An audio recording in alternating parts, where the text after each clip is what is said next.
This week's InsideEVs podcast is brought to you by Electrify America, and we're so happy to be partnering with Electrify America until the end of the year. With Electrify America, you can drive your EV from coast to coast with more than 650 charging stations nationwide and new locations opening every week. Electrify America is bringing EV drivers the freedom they need. Whether you want to plan a weekend getaway, maybe you're off to see some friends or relatives, maybe it's a coast-to-coast road trip. You can ask our Kyle about how that's done using Electrify America charging stations. Well, you can rely on Electrify America's ultra-fast chargers to get you back on the road faster. So, where will you go charging on Electrify America? Let us know in the comments below. We'd love to hear what your plans are for this weekend, and tell us where you'll go next. And you can learn more at electrifyamerica.com.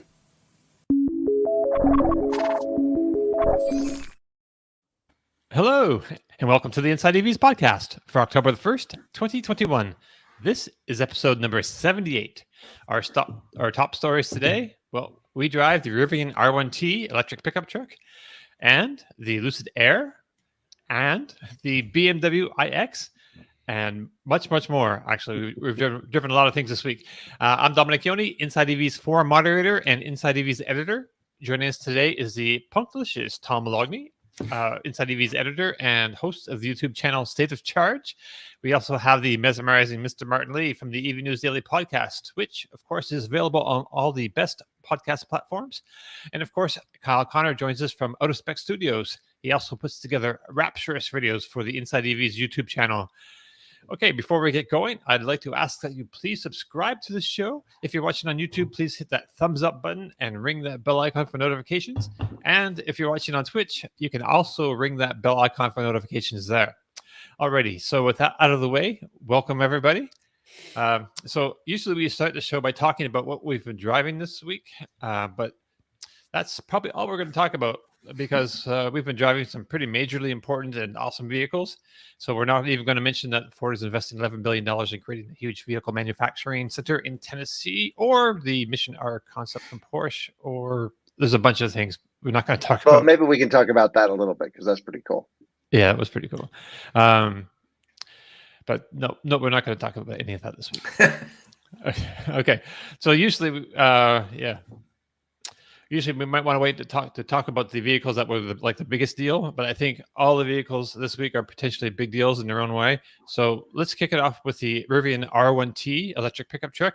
Tom was lucky enough to draw the golden ticket and went out to Colorado to be among the very first journalists to drive this pickup truck. And we're also very glad he made it back home from Colorado, because he had a huge scare on the plane. And I don't know if you want to talk about that, Tom, but I just want to say, we're lucky Tom is super here. Glad to have you with us today, and I can't believe you jumped on the plane after that. Yeah, well, I have no other choice, because I have this is just nuts right now for me. I'm in the middle of 7 vehicle first drives in 5 weeks, and quite honestly, I'm concerned that I might say the wrong thing about the wrong vehicle here today, because I'm confused when I'm thinking about regen settings and drive modes from one vehicle to the other, because I've done so many. It seems like for the last 2 years, nobody's held first drives because of COVID. And now starting in the first week in September, everybody just said, okay, we got to get everybody to drive our vehicles. So it's just one after another.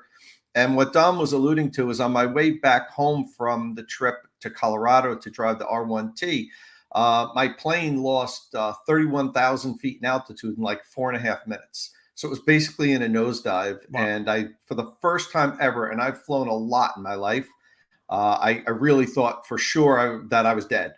But we leveled off and went back to Denver, and there was some kind of electrical problem. The plane lost pressurization, and that's why the pilot had to do a nosedive to get us down to low altitude. But scary stuff. And they couldn't tell you about what was going on, because they had their own oxygen masks on too, right? Yeah, so no one knew. Yeah, the pilots immediately, when this problem came up, they said they had to put their oxygen masks on, so they couldn't communicate to us. And the funny thing is, I just happened to be looking at the flight map when that was happening, and we were at 37,500 feet. Then I saw it say 36, then 35, then 34. It really wasn't feeling going down at that point. Right. But then when it started to go 30, 29, 28, 27, 26, I'm like looking around at everybody else like, does anybody notice what's going on here? And then once we got down below 20 and it just kept going, I'm like, yeah, we're going down. Hopefully it's a controlled like emergency landing. I'm looking out. We're over like fields in Kansas, and I'm like, okay, it's pretty flat out here. If the guy's a good pilot, we could probably land. But once we got down to like 7,500 feet, and he leveled off and made this like really super sharp turn to go back to Denver. That's when they came on, and they were like, we apologize, and people were like crying and stuff. It wasn't fun. So I was picturing like airplane where people are being thrown around like some sort of comedy movie. So it wasn't like that then. No, it wasn't like that. It was like the people around me, the one woman around me was like, I saw her like praying and like, oh my God. It was relatively controlled. I mean, it wasn't a nosedive, but anybody who's flown, if you're looking at the altitude and you see when it just keeps going, 17, 16, 15, 14, that shouldn't be happening. We're only 45 minutes into a 4-hour flight, so it's not like we were getting ready to go to the airport to land, but it was pretty scary.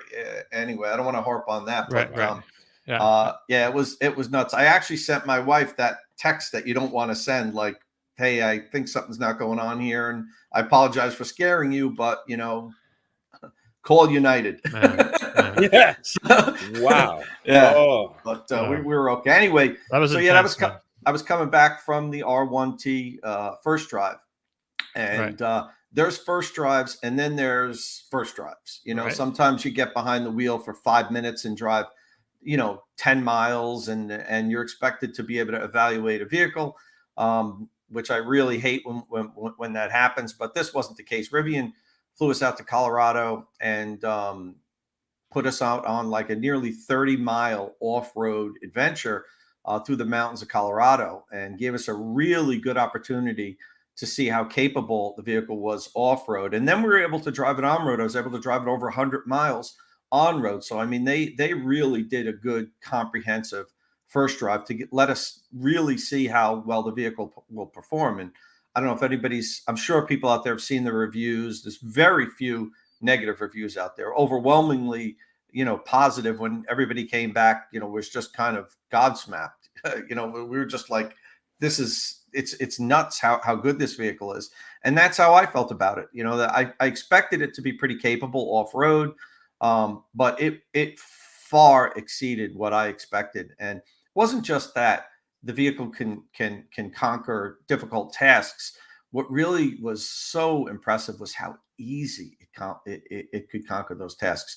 It just kept moving forward. You have that electric powertrain, very strong regenerative braking, and climbing rocks and climbing difficult terrain. The vehicle just slowly would creep forward. It almost felt like it was unstoppable. And, it gave you confidence that you can do anything with it. And don't forget, most of the journalists on these trips aren't really experienced off-roaders. I mean, of course, there were people from like Off-Road Magazine and Four Wheel Drive. They invited those magazines out also. But I tell you, I have limited off-road experience. I've been off-roading. I have friends that have Rubicons, and we've done some trails here in the Northeast. But nothing to this extent, and how easy the vehicle just was able to climb rocks, and on the other side, when you're going down steep inclines, how the regenerative braking system just grabs and holds you better than even hill descent mode. I was really impressed. Right. There's some great footage actually in that video. I don't know if we can roll that video. Okay, wait, let's make sure. Yeah, like that. The gnarly trails. That was like super gnarly trails. Like, I can't believe they sent people out on them kind of like gnarly trails. I know. And we were at high altitude. We were at nearly 13,000 feet. There were some journalists that had to bail actually because they had altitude sickness. We had medics involved. We cooked all of our meals on the Rivian Camp Kitchen. 2 of the vehicles had the Camp Kitchen option. It was really cool. So we got to see how well that thing works. And it really works really well. You can fully cook any kind of meal you want. and it's pretty efficient. You only lose about 1.5 miles of range for every hour you're using the camp kitchen. So it's not like, if you use this thing a lot when you're out camping, you're going to burn through your pack. You could use it as much as you want and only lose a couple miles of range. But the quad motor system with torque vectoring, the suspension, everything just works. And Rivian nailed it with this. I don't know how many people that buy these are really going to take advantage of its capabilities. I'm sure there's going to be a good portion of them, but as you know, a lot of people are going to buy these and just drive them on pavement. And on pavement, it actually handled as good as it did as an off-roader. I was, as I said, expecting it to perform well. It's got the low center of gravity, but you hop in that car, and I even wrote my article, and blindfold somebody and put them in the R1T and take some turns and then ask them what kind of vehicle they were in. They'd never say they were in a pickup truck. It absolutely carved up the winding roads that we drove. Absolutely was remarkable. I quite honestly, I was so impressed when I came home. I put a deposit on one, and I've said here on the show that I already have the deposit on the F-150 Lightning, and I'm going to go through with that and get that car, that truck. That'll probably come first. Yeah, I even have a Cybertruck. Who knows? I'm going to be an old man before I can get that. But I'm going to get the Lightning in the spring, and then we'll see when the R1T comes in. I plan on going through and getting that, and I'll have both of these all-wheel drive pickup trucks, and we'll do some really cool tests with them. I'll get Kyle involved, and the two of us will do some really cool, make some really cool content, and then I'll keep them both for maybe eight months or so, and then decide which one I want to keep. But that's how impressed I was. And there were other people, I'm not going to name names, that were on the press drive that did the same thing. After this press drive, they went home and ordered one. And that's really something when, we get to drive everything. We get to drive every electric vehicle that's out there. And when a number of people finish a press drive, professionals that get to drive all these vehicles and go home and immediately order the vehicle, that's telling you something. Right. Why do you think they sent you off road then? If it's a vehicle that's going to be used, 9 times out of 10 doing the school run, was it to, what did they want to get the press to write about? Because it's not going to be where these vehicles are used. Or is it about, I wonder, the Ford F-150 Lightning Pro, that's a work vehicle. But surely I'm wondering whether the brand image that Rivian want is of, because I buy stuff because I think I might use it one day, but I never do. I buy a tent bigger than I need, and I'm like, I'm going to go camping all the time, and I never do. Do you think maybe why do you think they took you off road for so long? Well, number one, because it's that capable of a vehicle, and they were so confident that we wouldn't mess up. But it is there. That's what they're going after. It's an electric adventure vehicle. It's not a work truck. And they're brutally honest with that. Don't buy this if you're planning on using it. If you're a plumber or a contractor, go get the F-150 Lightning. That's what that's made for. So that's part of their brand is off-road adventures. And I bet a good amount of people that buy them will, but still, the majority of their driving is going to be on the road. And I just wanted to make sure it's not a one trick. Everybody knows it's not a one-trick pony. On pavement, this thing performs outstandingly also. Right. Hey, could you feel the body? I guess the body goes in different heights when you're driving, depending on the situation or mode. Mm-hmm. So could you really feel the difference when you're on the road? It was lower. On the road, you didn't feel it moving, but like I said, it felt so planted in the curves, and that the steering was so direct. It drops down, I think, about 2 inches when you put it in sport mode, and you didn't feel like it did. I didn't feel like I was driving a pickup truck. That's the best way that I can explain it. Was I didn't feel like I was driving a pickup truck. I was just grinning as I was, hitting the turns and at high speeds. I was taking this thing up to pretty high speeds, enough where I was told to slow down a couple times. But really? It absolutely handled it without any issue. I was just grinning from ear to ear the whole time. Right. I just put on some sharing some footage of you off the road like this. Like I said, you're on some gnarly trails, and that's And yeah, and then as we get to the top of the trail here, you'll see they had to bring a spotter in because there's some really sharp rocks on both sides of the road. So they were giving us some advice. But one of the things that really was great about the R1T is the fact that it has the cameras, the side view cameras that are aimed down at the tires. So you might be able to get to the point in the video where it shows those. So as you're driving really difficult trails, you can look down at the cameras and see how tight you are to the sharp rocks or tree roots and not puncture your tires. Now, we actually had one of the journalists did puncture a tire on this, the trail. We had 9 R1Ts in the convoy. And you think about that, 9 trucks over 30 miles, and they had 4 waves of this. And from what I understand, 2 other trucks punctured tires also. So, 4 waves, 9 trucks, 30 miles per wave with 3 punctured tires on this kind of terrain that was really, really heavy terrain that you really would expect to puncture tires. And if you do, I mean, one of the good things about the R1T is it has a full-size spare tire. It is an option, and it's either $600 or $800 depending on which tire and wheel setup you have. And it's stored underneath the bed.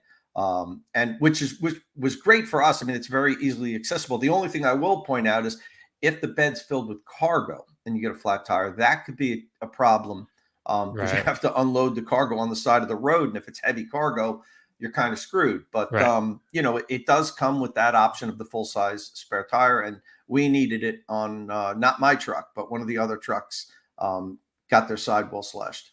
Right. Yeah. Older trucks kind of have the spare tire come up from the bottom and like attached to the bottom of the bed with like a cable or a cord. At least that's how it works on mine.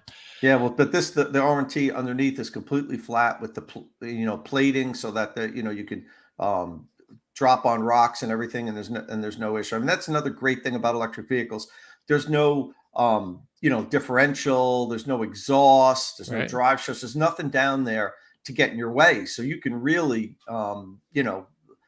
get over difficult obstacles better than what even lifted regular trucks could, because even if you scrape along something or hit something, that steel plating is going to protect the underneath of the truck.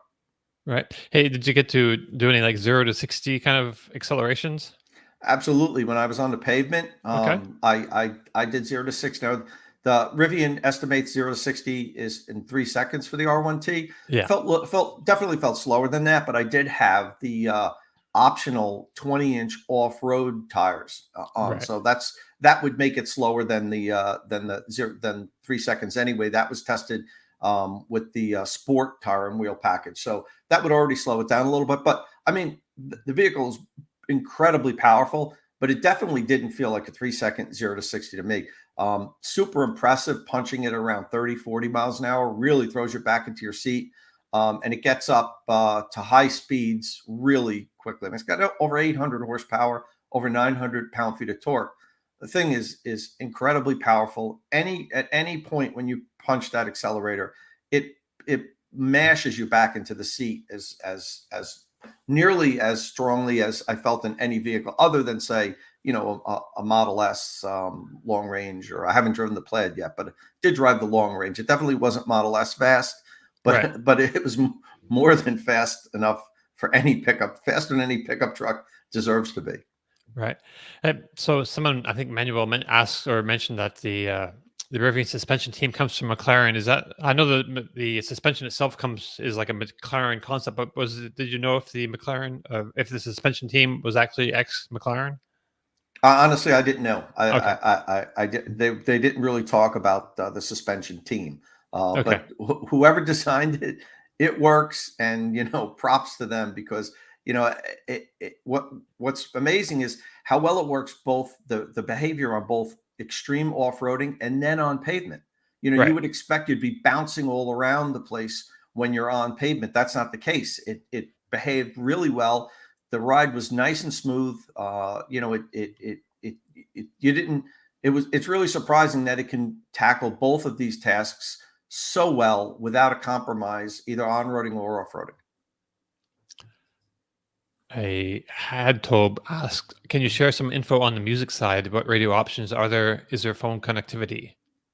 So the funny thing is, I almost didn't play the radio at all because I was really trying to stay in tune with the vehicle and the noises it was making. And then when we were in the woods, the surroundings as we're off-roading, we could hear the streams on the side of us. So unfortunately, I don't have a lot of information as far as the sound system. That's always so low on my list when I road test cars, because I'm trying to really pay attention to how it behaves on the road and how the vehicle feels. So sorry about that. I really can't tell you too much about the audio system. Right. But it's no Apple CarPlay, no Android Auto. Yeah. No, sorry, go ahead, Martin. Not surprising that they will, I think, steer people towards using the Amazon voice technology, which is really popular here, less popular in the US. The Google stuff is a bit more market penetration, but the Amazon stuff is very popular over here. And of course, they're a massive shareholder of the company. So I think if you're leaning towards any kind of system or voice control, it seems to me that they'll get Alexa into that. Sorry, Tom. Yeah, no, exactly. They're really plans on building out their own like ecosystem of apps, and they're not going the route of Apple CarPlay or Amazon Auto. It's not just that they don't have that available at launch. They're not going in that direction. It also doesn't have Sirius XM, I believe, right? Right. It didn't have that. But it does sound good when you do have it hooked up to your device or whatever they use. Yeah, it actually does sound good. It's like 1,200 watts or something crazy.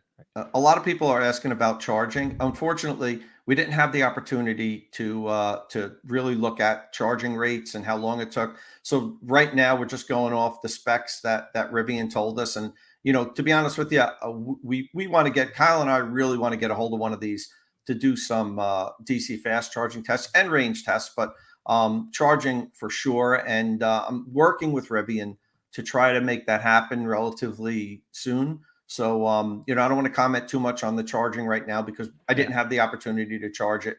So, we're just talking about, manufacturer specs. Stay tuned because I have a feeling we're going to be able to get access to one of them relatively shortly to be able to do some charging tests with. You can talk a little bit about efficiency though, because you mentioned that in your video and how it does. Yeah. So I was trying to get a handle on the efficiency. Unfortunately, they didn't have a trip meter activated for this test drive. Now, this is pre-production software, and this happens a lot with a lot of the vehicles we drive. So this wasn't just that Rivian, maybe removed something. It just didn't have a trip meter yet. So I couldn't set a trip meter and reset the consumption for my whole trip, which I really wanted to do. But what I did was when we were on pavement and I did a 105-mile drive, and it was a really hard drive. Like I said, I stopped numerous times to do like 0 to 80 runs. I did a top speed run on a couple occasions. I averaged 2.4 miles per kilowatt hour. Now that sounds pretty good, but I need to qualify that was during this drive, we had an elevation change of 4,000 feet. I was basically driving down the mountain to the airport. So we really can't put too much, stock in that 2.4 miles per kilowatt hour because I'm driving down the hill, but I tried to offset it by driving it really hard. But if you do the math, that actually makes sense, 2.4 miles per kilowatt hour, because the R1T has 135 kilowatt hour battery pack and it's EPA range rated at 314 miles per charge. So if you do the math, I actually, came pretty close to what you would expect based on the EPA range rating. So even though I lost 4,000 feet of altitude, you would think that the consumption rate should be really high or really low. I counterbalanced it by driving hard. Now that consumption figure was only based on, I think, the last 30 minutes of my driving, because as I said, the trip gauge was not activated. But what Rivian does have on the driver's display is they give you a consumption figure based on your last 5 minutes, 15 minutes, or 30 minutes of driving. That's and cool. I set it on 30 minutes. So that didn't capture the whole 105-mile drive that I did, but it did capture the last 30 minutes, which was on relatively flat ground as I was approaching the airport, at highway speeds and some secondary roads. So I think that gives us a decent idea that validates that, hey, yeah, you'll be able to take this thing over 300 miles per charge at highway speeds if you don't really go nuts with it.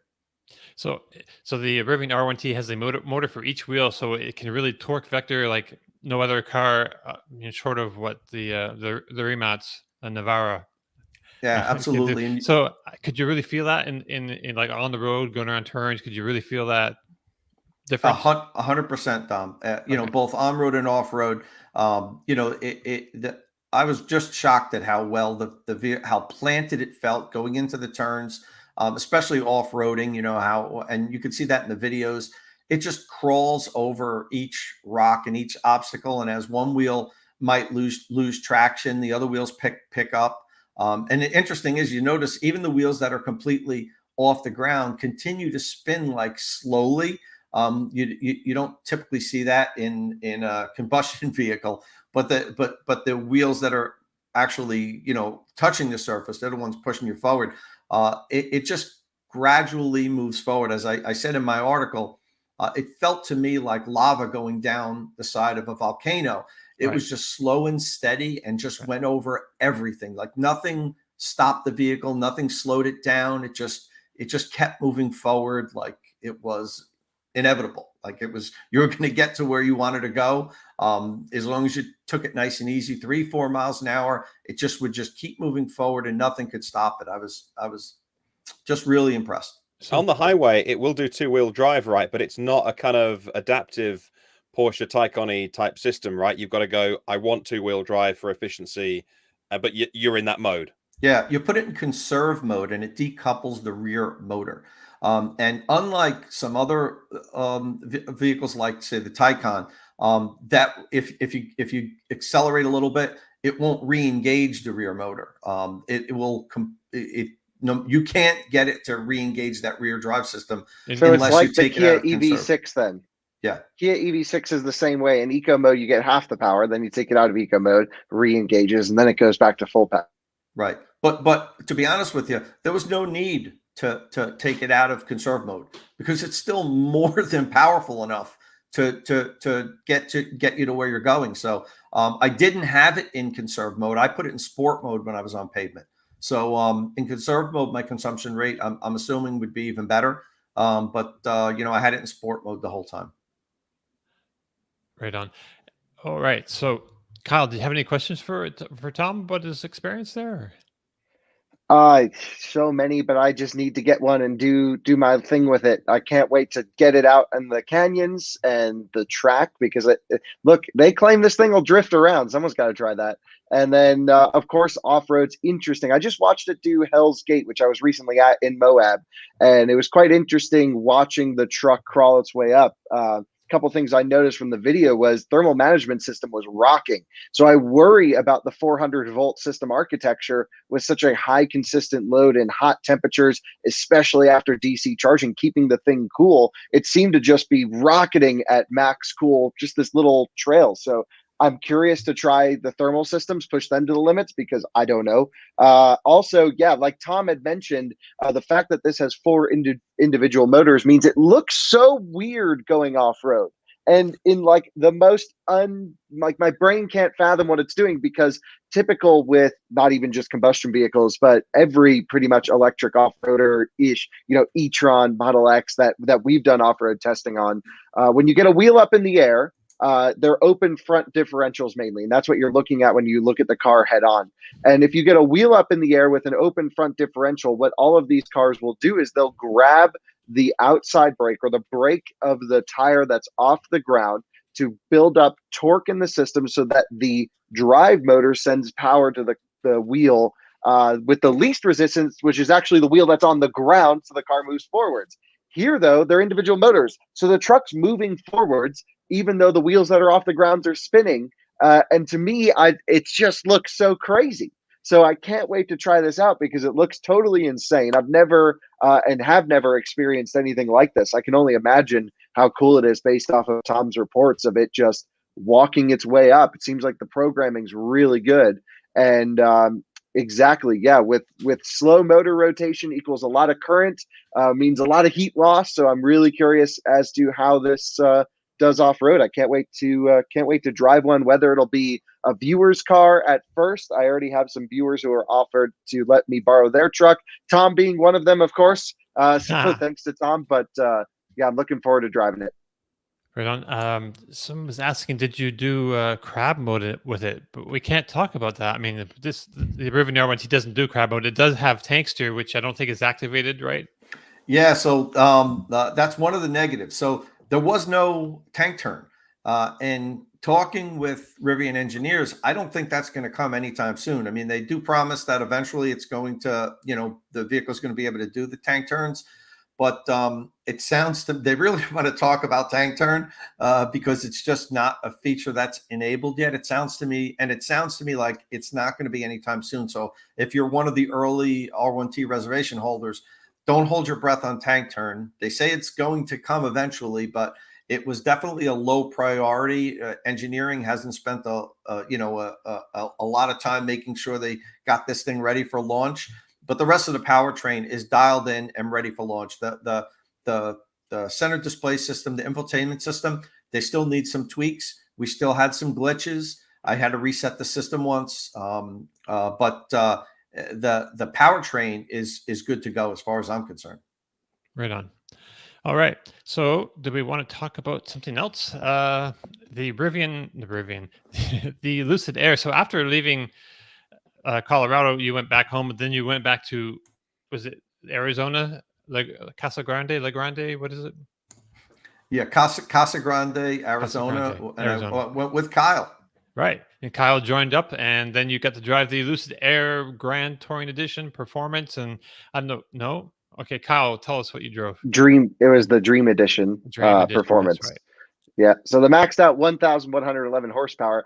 I don't know if we experienced the full maxi max mode, to be honest, but it was still impressive what we experienced. Car was about 50% state of charge, but no, it was great.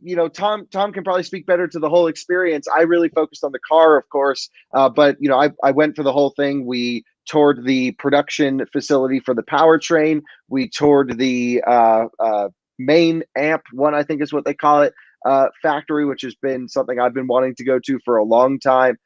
Everything's very clean. Everything's brand new. The processes are that was an extra syllable in there. The processes are designed perfectly to make this car. Now, am I a good judge of what a factory should look like? I don't know. I mean, you could probably put me in the worst factory and be like, wow, this is awesome. You're building cars. Right. I genuinely have no clue how to analyze a factory. So my impression, I will tell you, was that was start of production. It was day one. They were building 8 cars, and it looked like they were building 8 cars. We'd walk up, they'd turn the robots on. We saw our little experiment, and then they would shut them down. We'd go to the next station. This is what it felt like to me.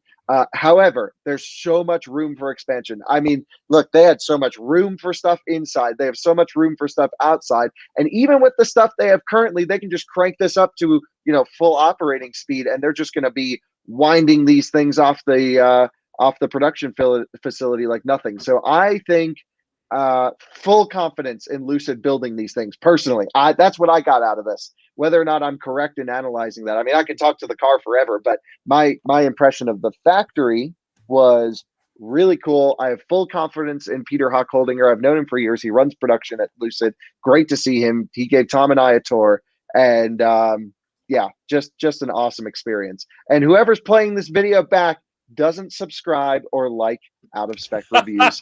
Just I'm not saying. No, you're fine. You're fine. I'm signed in. Look at that little picture there is my corporate account from don't worry about it. That's my secret account that I never use. Whoops. I'm just it's okay. I'm just messing with it.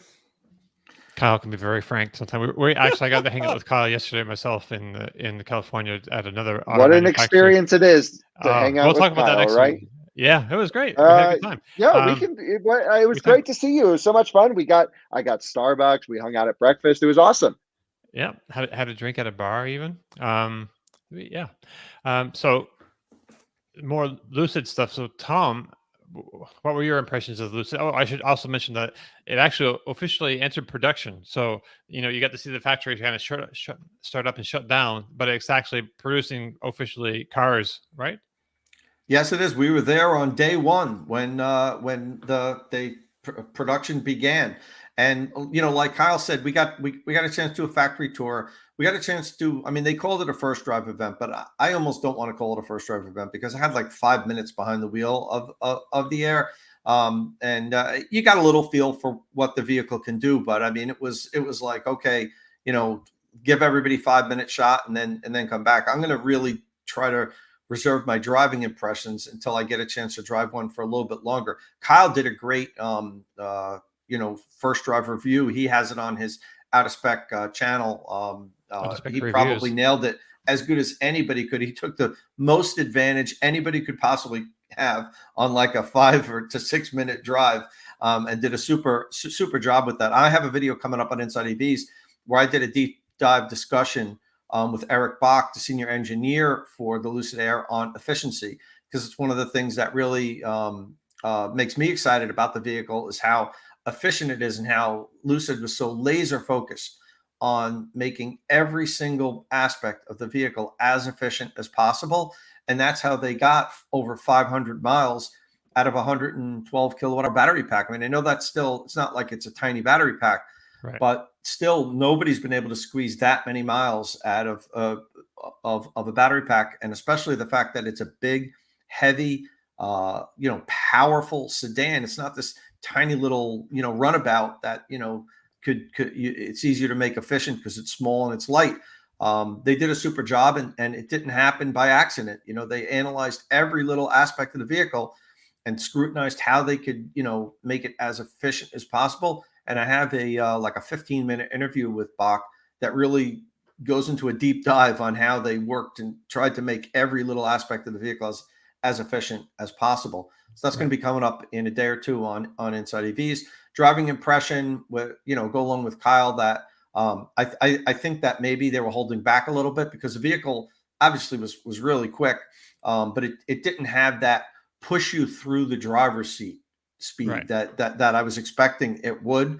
But we also weren't fully charged. We don't know what it's like with the launch programming. Like, there's still a lot unknown here. And there were 4 people in the vehicle, and so I mean, all that added up to that. But so I mean, it performed. It wasn't a slouch, but right, it's funny that we're getting so spoiled.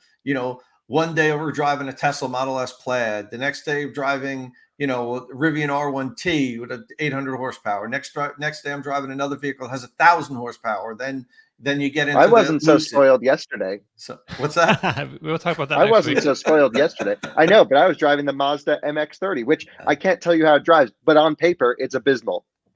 Right. Well, I was spoiled yesterday. I can't talk about that yet though because it's embargoed till next week. But I was driving a 1,000 horsepower vehicle. That was nuts. And I can't wait to talk about that. So it's like just day after day, we're driving all these vehicles, and it's good, right, because we really get to compare how they feel up against each other without like kind of forgetting how the last, right, vehicle's experience was, because it's just boom, boom, boom, boom, boom, one after another. And, the Airs, don't get me wrong, the suspension was probably most impressive for me, how it really, really felt so planted to the ground. Right. But I need to get a hold of that thing for longer to really tell you how I feel. The factory tour was a little disappointing. I was disappointed in that because I was under the impression we were going to be able to film and record the whole tour, which we usually can when we do factory tours. And I think that was the plan. But then I think last minute, Lucid had some kind of internal decision was made, so we weren't allowed to film inside the factory. There was only 1 or 2 small areas that we were able to record, so it's kind of a bust on that. And I'm disappointed in that, to be honest with you. Right. So we couldn't really show people what the factory's like. But as Kyle described it pretty well, it's everything's brand new, as you would imagine. They have all the latest tech in there, robots and everything. But then you see people doing most of the work. There was a lot of like physical putting the car together. So I think that while they have everything, these first run of vehicles are going to be, they're going to make sure everything's perfect, and they're basically like building them by hand. And I think Yeah, they're but going I to think that's also Peter's strategy, Peter Hawk Holdinger, because let's remind ourselves what he's done in his career, right? So highest production quality at Audi for the longest time for Q5 production line, then went to Tesla thanks to some of my friends, got hooked up with Elon and saved the Model 3 production line, built the tent, up the quality, and this was part of his idea here. And I'm just so like enthused by what this man has done. Was ripping out all these robots and just putting people in, and the people built the car better. And I think he took that approach here with Lucid, was my impression, because Tom, as you said, people everywhere, every step of the way, doing work, putting in front trunks. Like you and I were like, oh, well, why couldn't a robot just do this? Yeah. Well, who knows? It's in Arizona. Maybe labor's inexpensive for quality labor. I don't know. And it just worked better. But I got to say, the cars we drove were screwed together so well. And obviously they went through them with a fine tooth before people went inside of them. But we were looking at cars down the production line. Everything looked awesome. Paint quality specifically was a huge standout to me. Right on.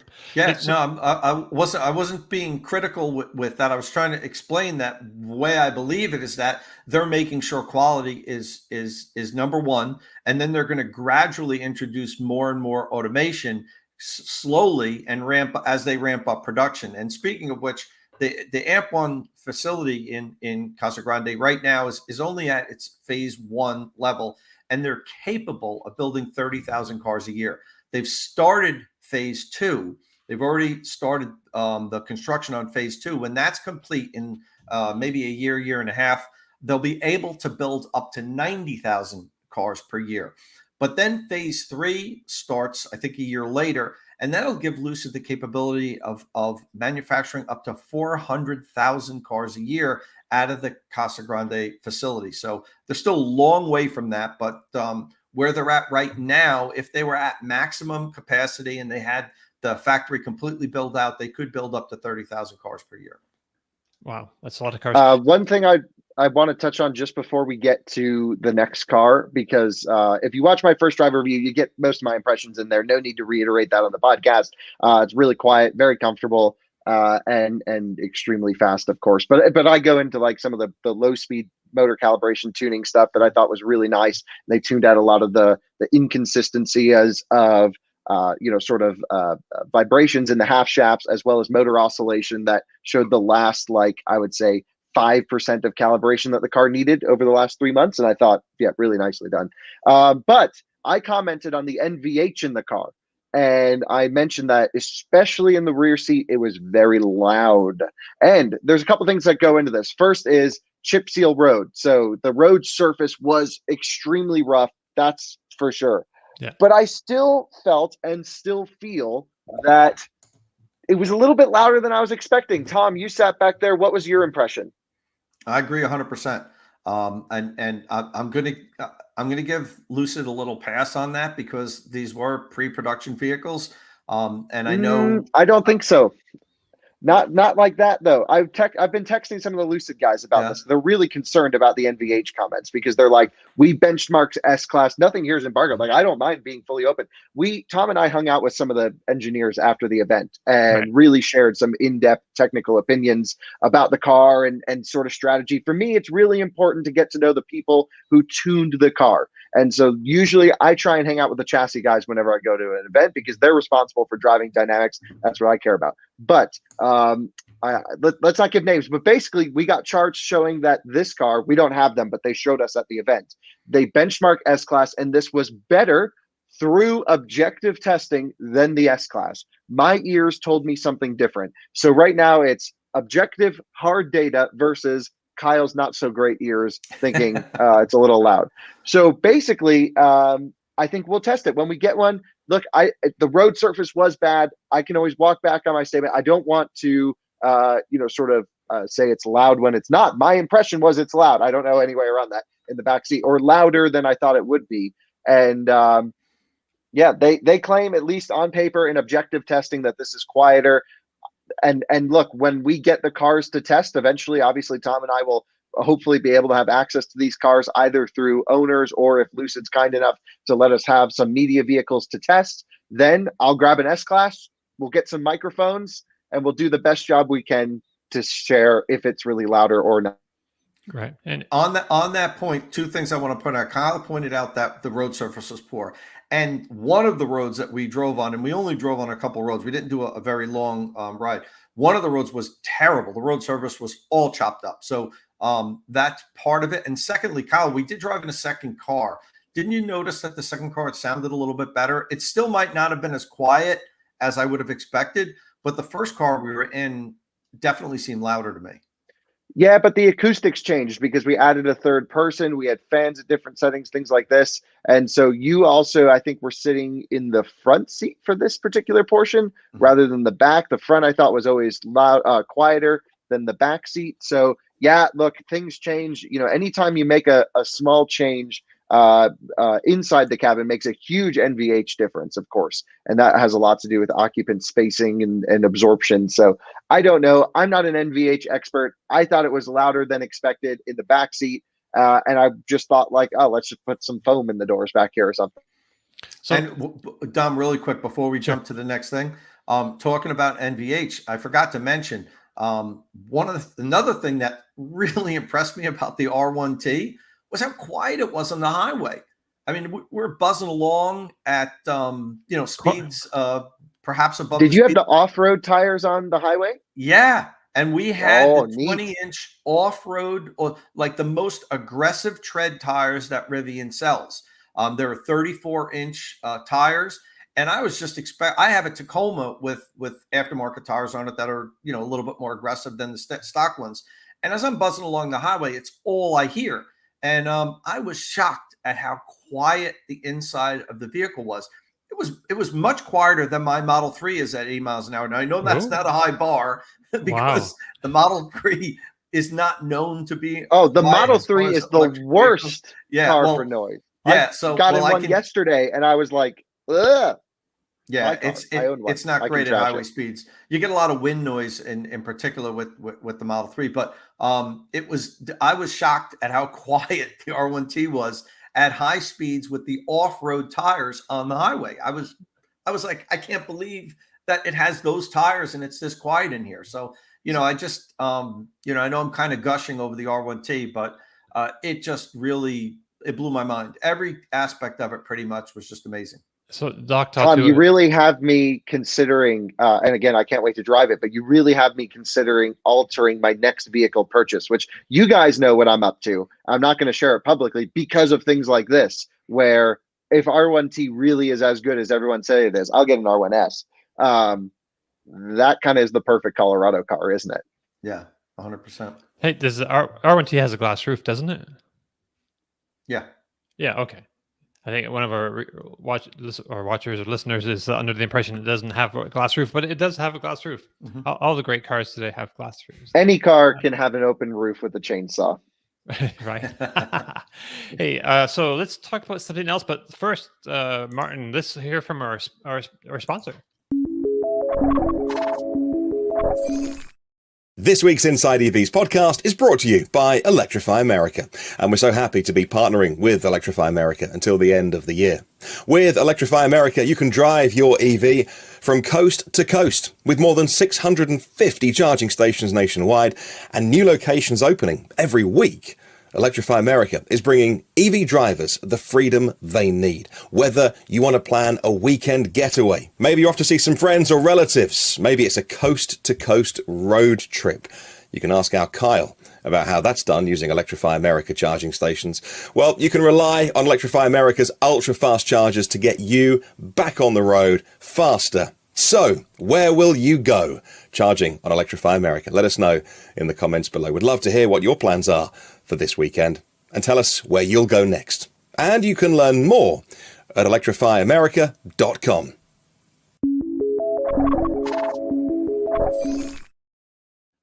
All right. So next on our list, I have the BMW iX, and I'm looking through this. Tom, you drove it, right? Yes, I did. All right. Okay. So we didn't get a chance to really coordinate before the show. So I looked through the thing. Do you have a video or something coming up for this? I do, but it's not ready yet. Right. Jeff Perez did the first drive review for Motor One, which we're going to cross post on InsideEVs. And because my schedule's been so aggressive, I just haven't had time to do this yet. That's all right. But yeah, we do have Jeff Perez's first driver review from motor1.com cross-posted to InsideEVs. So you can search IX on InsideEVs and it'll pop right up. And it's pretty great. So this thing, man, I'm pretty psyched about this after reading the review, especially. But it's kind of that it's kind of controversial, like that grill up front. I don't know, Tom. What do you think of that look? So Dom, I'm not in love with that front grille. I'm not in love with BMW's new design language, but I need to just stop focusing on that and Sure. get beyond it. You know what I mean? Right. It's like that's all everybody wants to talk about, and yeah, it's kind of polarizing. And I wouldn't have gone in that direction, but it's a good vehicle. It's a really good electric vehicle, in my opinion. And, that might be a non-starter for some people. And they might say, I wouldn't buy it just because of that. That's fine. I think BMW is going to find plenty of buyers interested in buying it with the grille as it is. And let's just move on.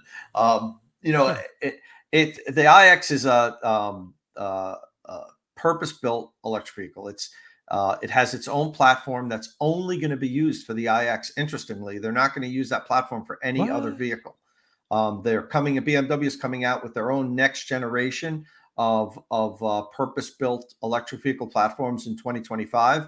But it's not going to be like the next generation of the iX platform. It's a one-off. So this vehicle, they're not even going to do like a Rolls Cullinan type thing off of this. I don't believe they're going to be using this platform for anything, Kyle. We could double check on that, but that seems like the direction that they're going in. I think Rolls-Royce announced a vehicle this week, an electric vehicle this week, but I don't think it looks like a Wraith, basically. I believe, right, Kyle? The Silent Shadow. Right. Yeah. I just love a Rolls. All I want to do, I will not drive any car. Just give me an electric Rolls for like a day. I'll be the happiest person ever. Yeah. Well, I mean, I hope you get a chance to drive it because I'm really curious, if they really did their homework on this. I've been lucky enough to drive the other ones, and they're the only combustion cars that drive like an electric car. They're just the best. And so, yeah, just seriously, I know it has no relevance to the average consumer, but this is such an important car for Rolls-Royce. We don't need to go down that path. But let's hear about the iX. So speaking of important cars for brands, like, is this going to be like is this like the electric car for BMW? Is this going to like move a lot of numbers, you think? So it is kind of like their technology showcase, and it's their halo car. It's their look what we can do car. And I know they're coming out at the same time with the i4, which is the all electric version of a 4 Series Grand Coupe, which I was able to drive also, but those driving impressions are still under embargo, so I can't talk about that. Right. But we can talk about the iX. And the i4, by the way, it doesn't have its own dedicated platform. It has the same platform as the combustion engine BMW. So, there might be some compromise there, but there's no compromise with the iX. If this didn't perform well, the BMW would only have themselves to blame because they started with a clean sheet of paper. Right. It's got 111 kilowatt hour battery pack. Of that, 105 kilowatt hour is usable. It's interesting on the construction. They used a lot of carbon fiber, reinforced plastic from the i3 and i8. Some of the frames, the entire sides of the vehicle, the door jambs and everything, that's all one-piece carbon fiber that just kind of attaches to the side of the vehicle. Inside the tubular steel of the A-pillar is all carbon fiber. So they've done that to try to lightweight the vehicle as much as possible. I mean, this is, a really technically advanced in what it can do, as well as how they designed and built it. The top speed's 125 miles an hour. I can confirm that it can do 126. I have that on video for a while. Once I get time to get my video in a de-restricted section of Autobahn, totally legal. Yeah. Oh yeah. This drive was in the Bavaria, so totally legal, not illegal. I was able to do some runs with the i4 too, which we'll have on video once that embargo's over. One of the things that surprised me about the videos, I'm always one of the people of the vehicle. I'm one of the people that always criticizes the artificial sound that electric vehicles have. I kind of hate it. But Right. BMW hired Hans Zimmer to create artificial sounds for the iX, and I didn't Wait, hate so it. do you have an orchestra following you around then? Pretty, yeah, we're pulling them in a trailer. And, I didn't hate it. I almost was embarrassed that I had it on. And like during the video when I'm recording, I'm like turning it on and turning it off. And I'm like, I can't believe I'm actually listening to artificial sound on an EV, and it's pleasurable. Wow. But I will say that after a while, I had a chance. BMW did a proper test drive for this. We were able to drive the vehicle over 100 miles. So that's what you want when on a first drive, not a 5-minute up and down, turn around, in 5 minutes and come back. But I will say that after like a half an hour or so, I did turn it off because like, okay, that was fun, but I don't need it. So while I was almost ashamed that I liked the artificial sound, even though it was actually really enjoyable, I got sick of that also. But the suspension, it had the dynamic handling package, Okay. which is an option, and I can't believe how well it drove.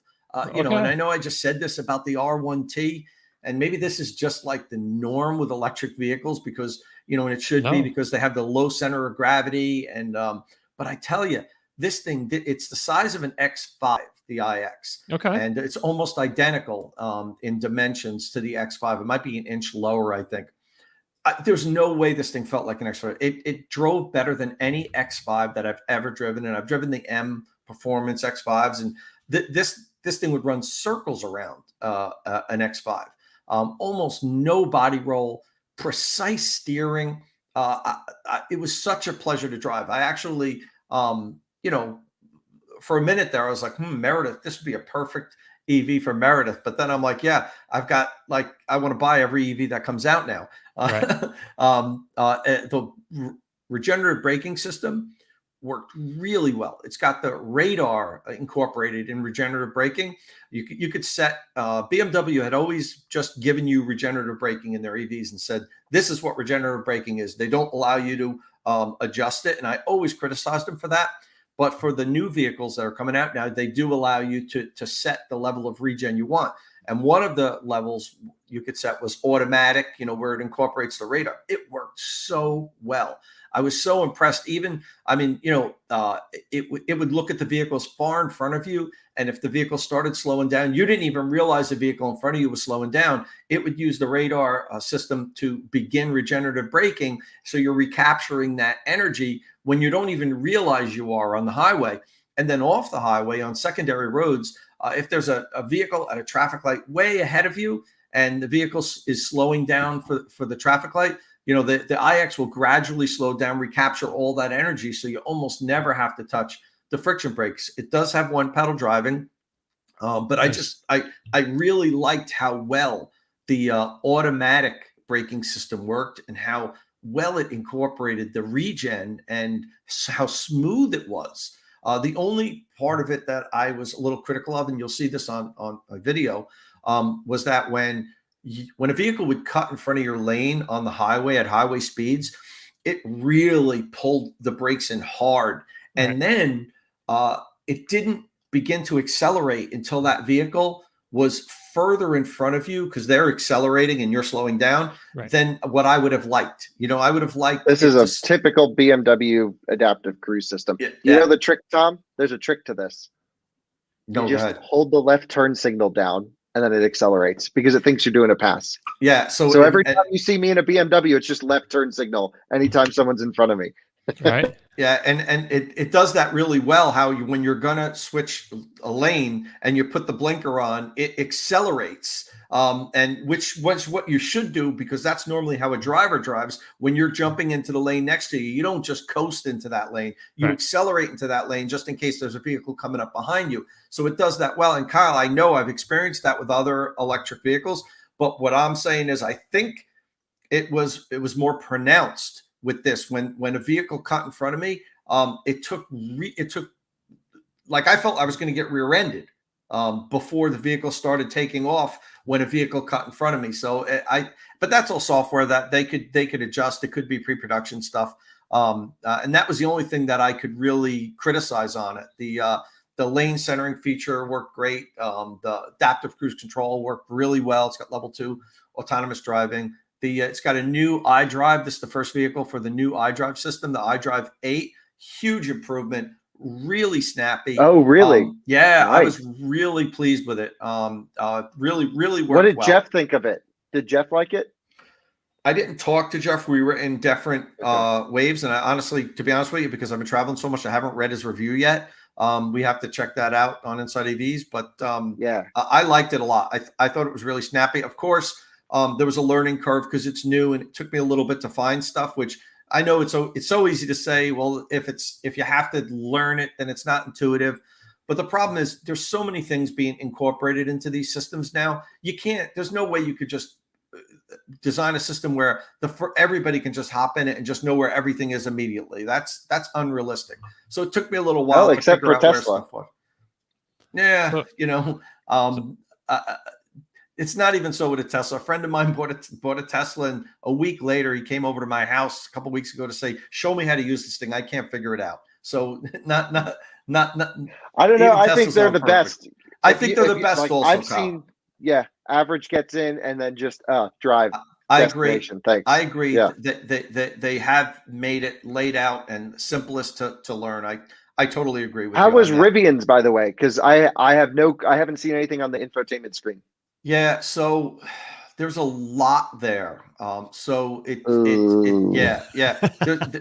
a lot there. So not as much as the Ford, like the Mach-E, like okay. Mach-E's got menus and menus. Oh my God, endless menus. And of course, John asked me to do the infotainment system video, and like I shot it, and that video was an hour and a half. So I cut it down to 40 minutes, and I eliminated some stuff, but that's how much content is in the Mach-E's. You get lost in the pages of settings that you could do. So it's not that bad, but there's a lot in there, but there's a lot to do with, there's all different settings, Kyle, for stiffness and ride height and, the different drive settings. But I like that for myself. I enjoy all the little nitty gritty things. I agree.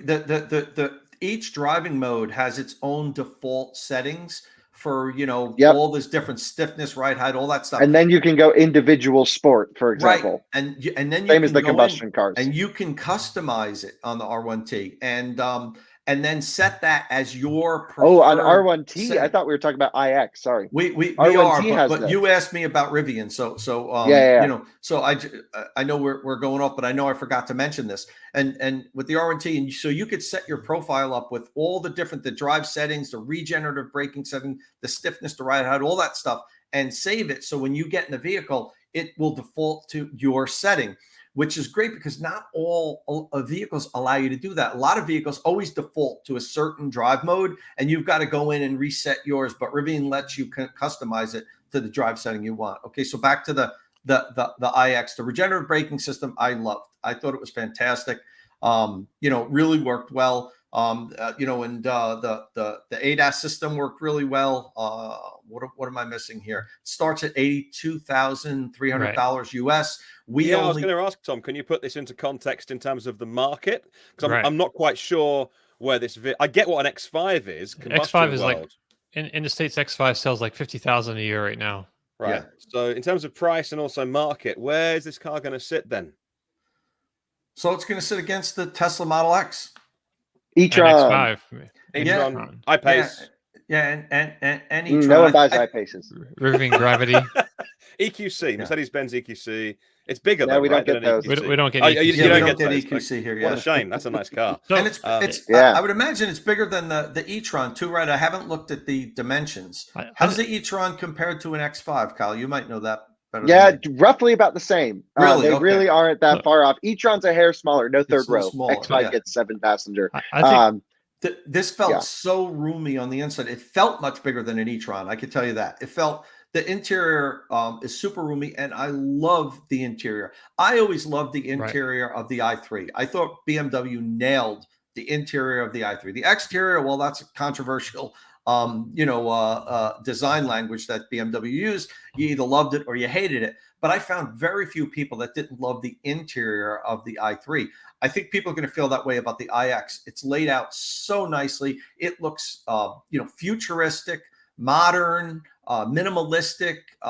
It has great texture and materials. BMW did a lot to have the materials, sustainable materials. The leather is olive tan leaf, is tanned with olive leaves instead of harsh chemicals like that on the leather of the i3.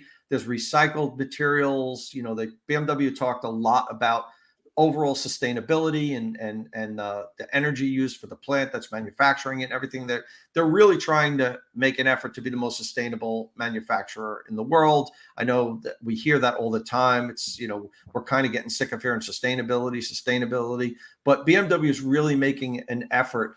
Even the energy that's used at the plant where it's being made, they're converting to renewables. And I like to commend that, because I think it's important that we look at the whole ecosystem of electric vehicles and building them and everything. It's not just the fact that, there's zero emission. Yeah, but if we're really wasteful when we're getting the materials and the materials we're using in the manufacturing process, then what good is it? But BMW is really trying to put it all under one roof and trying to be really sustainable, from sourcing the materials to manufacturing to recyclability. And this is really important for us to hold companies to account as well, because look, any company can say, and plenty do say, that we are net zero, we are, carbon neutral. You know how they do that? They go out and buy some certificates and bits of paper, and some trees have been planted, or somebody else was operating an offset, so they went and bought some of their credits. Companies can behave badly, spend some money, and say we're good. So we do need to hold companies to account in this. I know people might think, but is it really important to talk about where the electricity comes from? Yeah, because if we don't, big companies will not focus on these things. And so and BMW have done this for a long time, back to i3 days. They've really focused on that. So it is an important thing. Absolutely. And I want to pull up one quick comment, Martin. Somebody said, funny, three drives, zero talk of fast charging curves. Yeah. So, and fast charging curves is something near and dear to Kyle and mine's hearts. But the fact of the matter is, on first drives, you don't get access to the vehicles to charge them, period. You almost never do. If they're really long drives, you can in the middle, like when I did the Bolt EV drive years ago. We had to stop and DC fast charge in the middle of the trip. So I got to do that when I did the Porsche Taycan. They were so proud of the charging that they set it up along the line so we had to recharge it down from nearly zero to 80%. But very rarely do you get the opportunity to do that in the drives. On none of these drives that I've been involved in, and I have, I think, 7 first drives scheduled 6 in 5 weeks. I won't have the opportunity to charge the cars. We'll do that as soon as we can, once the vehicles are available on loan. So one of the reviews, the written reviews online from one of your fellow journalists, made that point about charging, but kind of presented it in a, well, look, you can see things in different ways, but they were like, when we all had our dinner and went to bed, the cars were whisked away and charged overnight. So when they came back, they were fully charged in the morning, and Rivian didn't let us see it being charged. As you pointed out, because I texted you and was like, were they secretive about charging? And you replied back and was like, well, we've got full days planned here. So you were starting early and the cars were fully charged. Otherwise, you wouldn't be able to get through the full program. That's my first point. And secondly, if you go and read Seth at Electrek was on with you, Tom, or on a different wave. I don't know quite how, but he was hanging out and he saw one plugged into an Electrify America charger. And go and read what he's written. I won't, no spoilers, but he was really impressed with the Rivian charging. I got to go with the Rivian DC fast charging the other day. And it was right after Tom's event. Yeah. And it's on my Twitter, but you got to go pretty far down. And I was in the Taycan Cross Turismo and rolled up next to an R1T that was used as one of the vehicles as Tom's event. And I met the engineer. I won't say who it was. I don't want to get him in trouble or anything. Super nice guy. The screens are public. I walked up and I noticed it was at 60 kilowatts at 80% state of charge, which not so great, especially with a big battery pack. And my impression in speaking with the battery engineers on that truck is 400 volt system architecture. You really, almost no limitations to this vehicle except DC fast charging. So I think we're going to have to do some kind of creative testing here, a 0 to 100 curve, a 20 to 100, a 40 to 100, and a 50 to 100, something like this, because I think we'll run into thermal stuff. But I will say, just walking up to a charger, truck was warm. He said he'd been driving around all day. 60 kilowatts at 80%. Maybe it was 65 kilowatts, but that's what I put in my phone. And that didn't seem so good. But also, for these drive events, automakers don't want the topic to be on charging. They want to say, look how easy it is for this car to seamlessly fit into your lives. We just want you to enjoy the car and don't think about anything else. And for a lot of journalists, that's fine. They just want to think about the car. Yesterday, I was doing the MX-30 program. I can't tell you about how it drives, but I can tell you I didn't follow everyone else's program. I just said, please hand me the keys and I'll bring it back tonight. And I went and DC charged it twice and did some stuff. But that sometimes, especially for really structured launches like this Rivian event on trails, it's impossible to take the car. Like, there's nothing Tom could have done to go and say, hey, let's do something. It's just, you just have to follow the program sometimes. Well, what Seth saw was pretty good and certainly a lot more than 60, but go check out his blog. It made it, I don't know what the percentage state of charge was, but it was certainly higher than, I think they presented, correct me if I'm wrong, when they launched the vehicle 3 years ago, I think they said 160 kilowatt DC fast charging was the goal. It certainly smashed that, but wait and see. That is what they said, but from what I understand, and I talked to the Rivian engineers about this on the drive, even though I didn't get a chance to look at it. And what they're saying is that you plug in low state of charge, it's gonna pull like 200 kilowatts around, and then only to 30%, and then it's going to drop down to 150 kilowatt, and it's going to take that up to 80%. That is what I was told. Now Kyle witnessed something differently. And we'll have to test it. I mean, I know I have the request. I don't know if the truck I saw was on production software.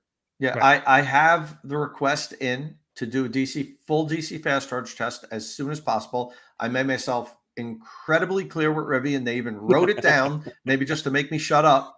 But I saw them writing it down that, okay, Tom, we got you. Tom, DC fast charge, there's probably like no ink in the pen, but I just kept saying it. So they wanted to shut me up. Good. So as soon as that's available, guys, we're going to get that out there and see. As far as what Seth did, I don't know. It wasn't part of our. We were nowhere near a DC fast charger. It wasn't part of our drive at all. But I did see that he said that, which is good for him. But as far as them being whisked away at night, like Martin said, we had long days. We were up at 7 o'clock in the morning. We got back to the lodge at like 5 or 6 o'clock at night. We had immediately, had dinner. And then as we went to sleep, they took the cars to actually charge. They charged them level 2 overnight because I don't know if there wasn't DC fast chargers available where we were staying.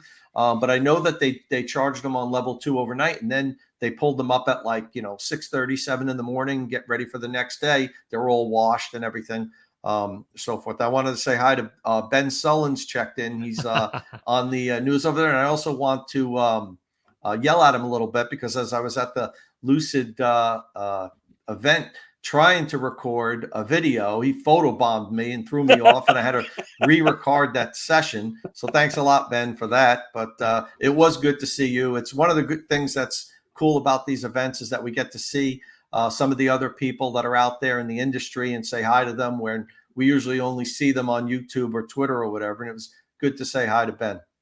And so just while we've gone through charging, can you remind me, if you do have it top of mind, what are the Lucid specs on charging, and what is the BMW tech? I'm getting a bit lost in what is their 5th gen tech and what is their next gen tech, and so what are those cars going to charge at? So Lucid's supposed to pull up to 350 kilowatts, right, Kyle? We don't. I don't think at launch it's going to do that. All right. Well, we'll see. Is what they alluded to. I have been promised by Lucid, and I've said this on, I believe I've said this on the podcast already, that I will be the very first person allowed to do a 0 to 100% DC fast charge test. So, and I've repeatedly been promised that for the last 4 months. So if it doesn't happen, it's because they broke their promise. And you hear that? I'm not going to be happy because I've been told that since the beginning of the summer that you are going to be the guy that does the first full DC fast charge test. And the problem is deliveries are going to start in like 3 weeks. Right. So once that car is delivered, somebody's going to do it. So if it doesn't happen in the next 3 weeks, they will have broken their promise. Nothing I can do about that. I've been told that I'll be able to do it, and I'm waiting for the ability. I even told them, just name the place and I'll fly to where you are and even on my own dime and do the recording so we could see how the car does in a full DC fast charge test. Okay. Hey, so let's get on to the next car before we run out of time here. I did want to say one thing about the iX, the BMW iX. I think it's going to do really well personally. I think like that sort of obnoxious sort of styling, it gets people's attention, but then the driving experience is going to be so good. A lot of people are going to really want it. And I think it's, pitched more against like the Mercedes. I think it's going to draw. I know there's some like a long, Kyle, what do you think about that? Well, we don't have any Mercedes electric SUVs, so iX will check it all out. So it's the gas Mercedes buyers, owners. Oh, that's a tough one. They're all waiting for EQG. Yeah, no, I mean the EQG's got its own niche, but EQG is going to be the jam. Can't wait for this thing. It doesn't have the numbers. It won't have the numbers that the iX have. When people actually buy these cars, they're not buying numbers on paper. They're buying cars that drive on pavement. So it's going to be awesome. It's going to be just so cool. Even if it has 100-mile range, everyone will buy it. It's a G-Wagon. It's electric. And it's got a square thing in the back for a circular spare tire. It's just awesome. iX will do fine. Like, people don't care about styling. They just want another BMW. They're going to come in for a lease on their X5 is up, on their M50i. And they're going to go, what's the best SUV you have? And it's up to the dealer to present this one instead of the X5 plug-in hybrid. And that's going to be the limiting factor. When does it go on sale, Tom? The iX? Yes. Oh God, now you're making me. I think early 2022. Oh, okay. So that's still a little ways out. Okay. But double check that. The crazy thing is, like I said, I've done so many press drives in the last 3 or 4 weeks. I'm starting to confuse which information was from which vehicle. Right. No problem. I'm doing that, and I've not even driven the cars, and I'm like, which one charges at what speed? Yeah. All right. Hey, so let's talk about the Audi Q4 E-tron for a second. Kyle, you got to drive this. This is not even available here, but this is like sort of the equivalent of the Volkswagen all-wheel drive. What's ID4? ID4, right? Can I just say, a couple weeks ago. we never get stuff before you. Growing up, you got Top Gun first, and Back to the Future, and Indiana Jones. And growing up, I had to wait weeks, months to go to the cinema and see American movies. And finally, we get something before you: electric vehicles. So this I can't wait to hear what Kyle has to say about the Q4, because this is a car that you can get in Europe now, and it's in fleets. And we're just so close to the U.S. deliveries too. It's not far away. We still got it first though, right? This is my Top Gun. They're everywhere, all around Europe. Carry on. Yeah, you got MX-30 first. So there you go. Yeah, we did. Yeah, and we get the Twizy, and you don't get that, but we'll talk about that. Oh, well, that's reason enough to move. If I can't bring the Twizy here, I'm moving to Europe to get a Twizy. You got to drive the Twizy finally, didn't you? Yes. Oh, the best automotive experience of my life.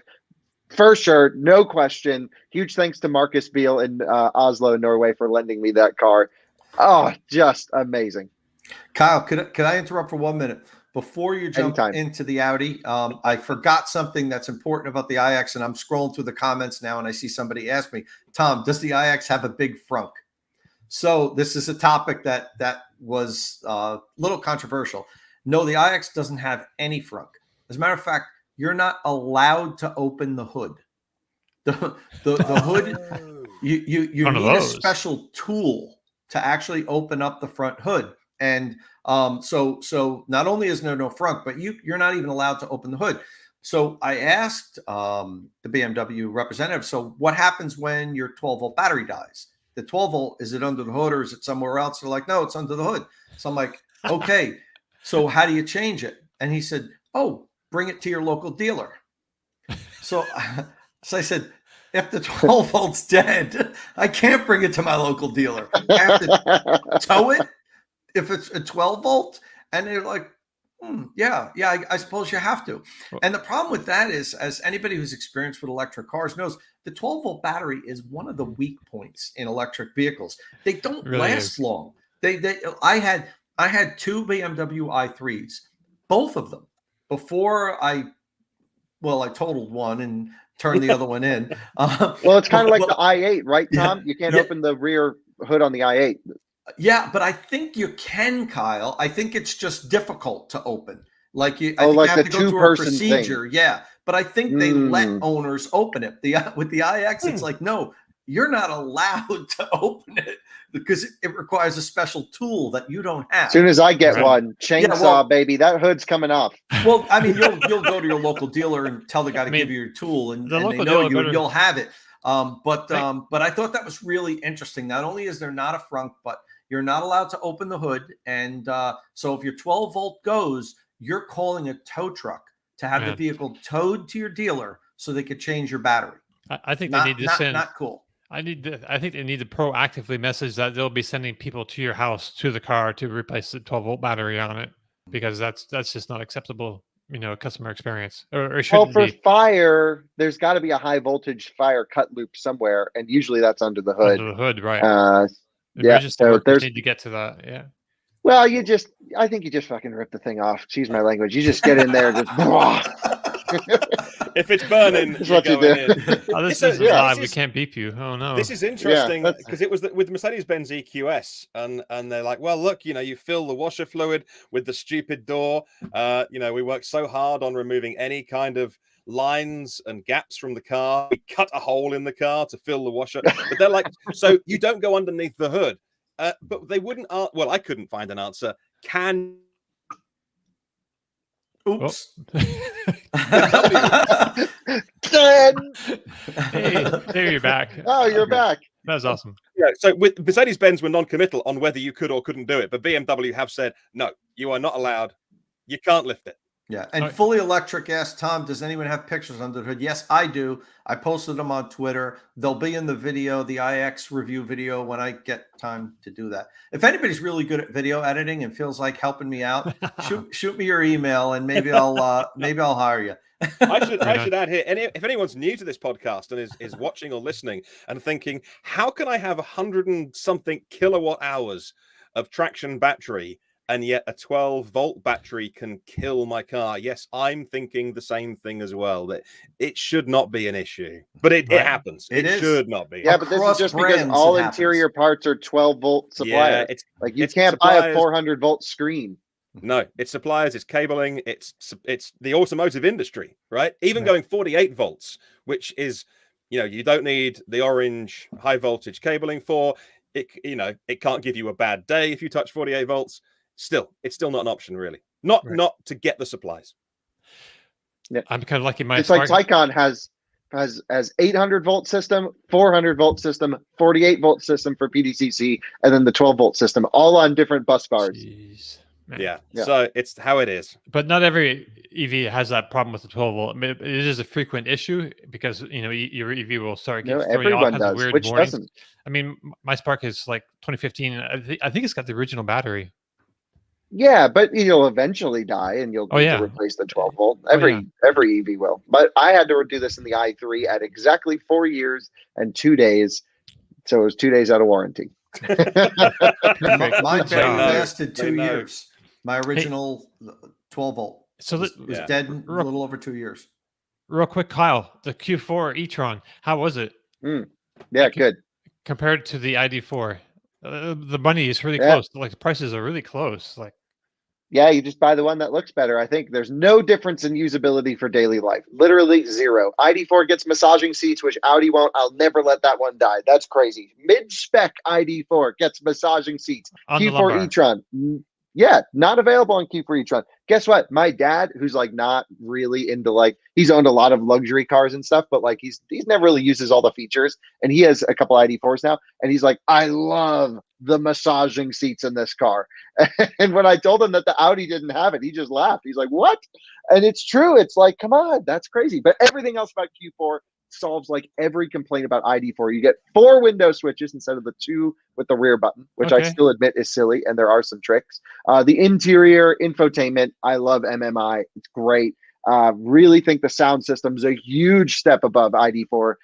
We do not get the upgraded system in ID4, at least yet. It's possible, obviously, but we'll see. This one's branded as the Sonos system. I don't know if it will be in the US, but thought it was good. Not great. You can still blow out all the speakers, but like 75% volume, it was still great. ID4, you turn it up past half, and you just start losing speakers from not good calibration there. Motor, drivetrain, identical to all-wheel drive ID4.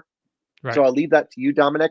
But I also just put up like a 40-minute long video just before this podcast went live on Out of Spec Reviews of my full driving impressions of this car. I drove it in 3 countries in one video, which is pretty cool. Oh, I went from Italy to France to Monaco, and just full shredding on some canyon roads to highway cruising, and then sitting in city traffic, analyzing, tuning, all the nerdy stuff that you guys know I like to do. And I was impressed. I think the big differentiator from a driving perspective is going to be the Q4 E-tron. This is my hunch. No one can really confirm. Gets the ID4 GTX suspension, whereas the ID4 all-wheel drive gets the lift kit in the US. So if you're a keen driver, if you're into sporty driving, at least a little bit, I thought the car was really comfortable, really quiet. You're not giving up on much, but at least you can turn the dampers all the way up, which you can't do in ID4, I don't believe, all-wheel drive. And maybe it does have adjustable dampers. I don't know, but you get heads-up display. Yeah, I think you don't in ID4 either. Either way, it's like you just get enough stuff in this car where it's like pretty cool. I will say though, ID4 to me has a much better character and image than this car. ID4 has a personality with the play and pause buttons. It's lighthearted, it's fun, it's pleasant, it's smiley. This is like, you know, like when I put on a suit. Yeah, like I just feel a little bit awkward in a suit. Like that's not me. I wear a sweatshirt, right? And so this kind of feels like the Q4 e-tron. It's like, oh, it's like some happy person put on a suit, and it's like, oh, are you just trying to be a little bit too professional here? So yeah, for someone like my dad, it's a much better fit than ID4 because he's a businessman and he should drive a business car, and it needs to be a gray Audi because you can only get it in gray. And so really? Yeah, that's fine. I don't know, but every Audi's only in gray in the US. This is just the thing. And I was actually texting some of my friends at Audi yesterday, and they were like, you know, we did do the product placement for 50 Shades of Gray. That's our color. So, you know, it's on brand. Hey, did you like the squarish kind of wheel? The squircular wheel? Hated the steering wheel. Truly did not like it. So I love the wheel in Big e-tron. And I love it. Even in this car, it's got these little cutouts below the steering wheel pads. So I can go elbow on the armrest, and my hand fits perfectly on the wheel in this little slot. So from an ergonomic standpoint for cruising, it was great. Really like the haptic feedback on the wheel as well. Not haptic, I keep saying that. Capacitive feedback on the wheel, so you don't have to like put torque in for driver assistance. You just tap it. On it. Yeah, you could just literally tap it with a finger and be like, I'm still paying attention. So that was good, but I hate the shape of it for like big circles and stuff. Yeah, not good. But ID4 all-wheel drive drivetrain in this car are the same. I thought it was plenty powerful. It's not fast. It's competent. And I really like the combination of the permanent magnet rear motor with the induction front motor. As you guys know, when you run current through an induction motor, you don't get this kick off the line like you do with a permanent magnet, because that's already excited waiting there. You need to induce current to an induction motor to make it move. And looks like Blue's here. Hey, Blue, come on up. Say hi. And here he is for our YouTube audience, my dog.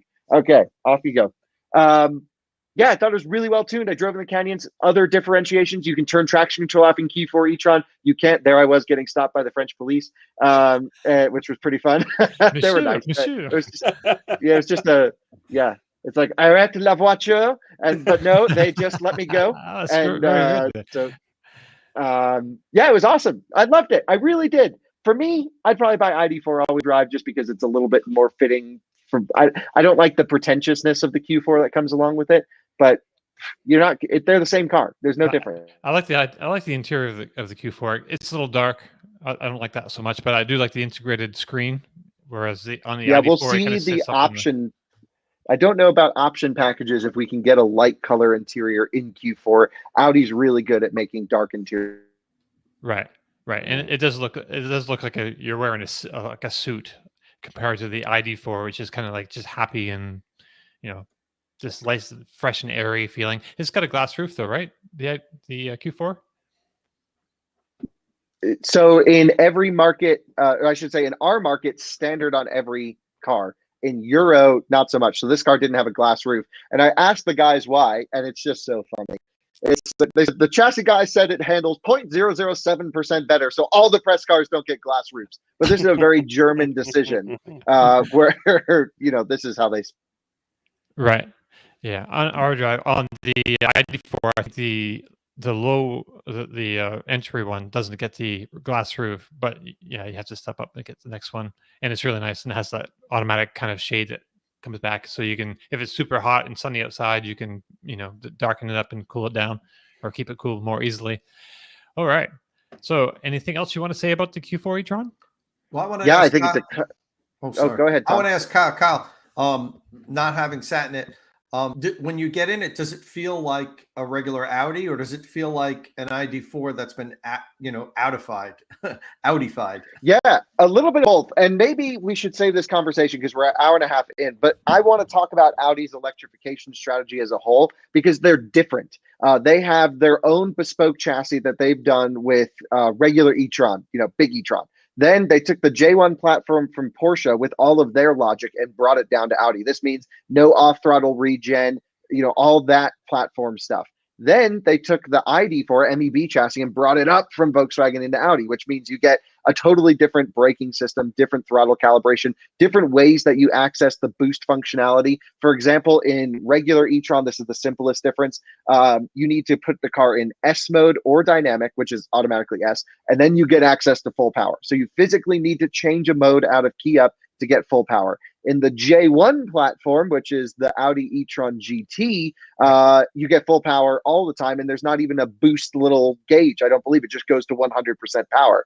In Q4 e-tron, you get boost, but you don't have to put it in a special mode. Like, their strategies are different for every car. And it's not that Audi's strategy is different. It's just that the platforms that they took from the other automakers within the group don't allow for this customization to have the brand have their own electric identity. So with SSP and PPE, new chassis coming in Volkswagen Group, all of the brands in the group are designing them together, and therefore you basically can get the chassis, and then they will allow each automaker to build their own character in terms of user experience, for boost, for regen, for brake pedal calibration, for all of this stuff. So yeah, in many ways it drives identically to an ID4, Tom. If you've been in that car, door handles, brake pedal, all this stuff, it does feel very Volkswagen-y. But I've always said the ID4 drives way better than the price deserves. I mean, seriously, way better. It's so much more premium. And I actually feel the same way about the Audi. I even said it in my review. I said, look, this thing's 43.9 base, something like this. It's 45 grand with destination. And, 52 for maybe the one I was driving with all the options. It drives like a $70,000 car, no question. So it's still worth the money. One last question. Rear drum brakes like the ID4? Yeah, they're fine. Okay. Yeah. I go through that. I wasn't aware, if they kept the drums or if they replaced them. They did. But it does get the larger braking setup from ID4 all-wheel drive as well. So front discs are larger, rear drums are the same. Look, it's not a performance car, but what comes down to is the brake pedal tuned well? I would argue no. But for emergency stopping, it pre-fills really nicely and good. I go into this in depth, of course. I do think the braking system could have been improved. I just don't know how much flexibility Audi had with MEB. Right. So if you want to go and watch Kyle's review, that's now up on Out of Spec Reviews. That's correct. It just went live a little while ago. Right, on YouTube. All right. On YouTube. Okay. So anything? Oh, there was somebody else asking, when is Q4 being released in the US?